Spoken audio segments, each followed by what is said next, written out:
ইয়া রাসূলুল্লাহ, আপনাকে ভালোবাসতে কোনো কারণ লাগে না। এখান থেকে যদি সেজদা দিয়ে কিয়ামতের দিনও উঠি, তারপর আল্লাহ তাআলা শুকরিয়া আদায় করে শেষ করতে পারবো না, শুধুমাত্র মুসলিম করে দুনিয়াতে পরিচয় দেওয়ার জন্য। আর এর উপরে আরেকটা বোনাস হিসাবে দিয়েছেন প্রিয় নবী মুহাম্মদ সাল্লাল্লাহু আলাইহি সাল্লামের উম্মত হিসাবে। আর উনি একজন ব্যক্তি যে ওনার মতো না কেউ ছিল, না কেউ আছে, আর না কেউ হবে। কি করেননি তিনি আমাদের জন্য, বলেন কি করেননি? নিঃস্বার্থভাবে সারাটা জীবন আমাদের ভালোবাসে গেছেন, আমাদের জন্য একের পর এক কষ্ট সহ্য করে গেছেন। ইয়া রাসূলুল্লাহ সাল্লাল্লাহু আলাইহি সাল্লাম, আপনাকে ভালোবাসতে কোনো কারণ লাগে না, অন্তত আমি আপনাকে ভালোবাসি কোনো কারণ ছাড়া। ইয়া রাসূলুল্লাহ সাল্লাল্লাহু আলাইহি সাল্লাম, আপনাকে মাঝে মাঝে কিছু কথা বলতে মন চায়, কিন্তু বলতে পারি না, কারণ আপনি আমার থেকে অনেক অনেক দূরে। একজন মানুষ ক্রিকেট খেলা পছন্দ করে এবং একজন প্লেয়ারকেও পছন্দ করে, এবং সে হয়তো তার মতো হতে পারবে না, কিন্তু তার মতো খেলার চেষ্টা করে। ইয়া রাসূল, আপনি হলেন আমার জীবনের সিরাত। আপনার মতো হয়তো চলতে পারি না, কিন্তু যতটুকু সম্ভব চেষ্টা করি আপনার অনুসরণ করতে, আপনার মতো চলতে। আজ থেকে 1400 বছর আগে আপনি আমাকে ভাই হিসাবে গণ্য করেছেন।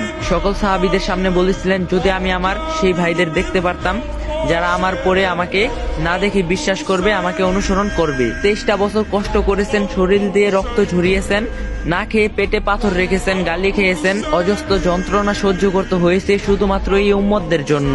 আমিও সেই উম্মতের একজন, আর আপনাকে ভালোবাসতে কোনো কারণ লাগে না আমার। নিঃস্বার্থভাবে ভালোবাসে গেছেন আমাদেরকে, অজস্রভাবে পানি ঝরিয়েছেন, চোখের রাতের পর রাত নামাজে কেঁদেছেন, কখনো নিজের জন্য নয়, শুধুমাত্র আমাদের এই উম্মতদের জন্য। কাল কিয়ামতের দিন আপনি আমাদের জন্য সুপারিশ করবেন, কবরে আপনাকে দেখানো হবে, আপনি তখন হবেন একমাত্র ভরসা আল্লাহর কাছে সুপারিশ করে জান্নাতে নিয়ে যাওয়ার, যেখানে নিজের মা বাবা ভাই বোন আত্মীয় স্বজন বলবে, তুমি কে, আমি তো তোমাকে চিনি না। নিজের মা, আপন মা যে সন্তানকে এক মুহূর্ত না দেখলে পাগলের মতো হয়ে যায়, সেই মাও বলবে, আমি তোমাকে চিনি না, আমার কোনো সন্তান ছিল না। যে বাবা সারাটা জীবন শেষ করে দেয় সন্তানকে সুখে রাখতে, সে বাবা বলবে, তুমি কে, আমি চিনি না, আমার কোনো সন্তান ছিল না। তখন আপনি এসে বলবেন, তুমি আমার উম্মত, আমার সাথে চলো, তখন আপনি হবেন সকল ভরসা। তারপরও আপনাকে কেন ভালোবাসে না? আর আজ আপনার চরিত্র নিয়ে কথা বলে কাফের মুশরিকরা। কষ্ট হয় যখন কোনো মুসলিম ভাই ওদের সাপোর্ট করে, ওদের জন্য চোখের পানি ফেলে।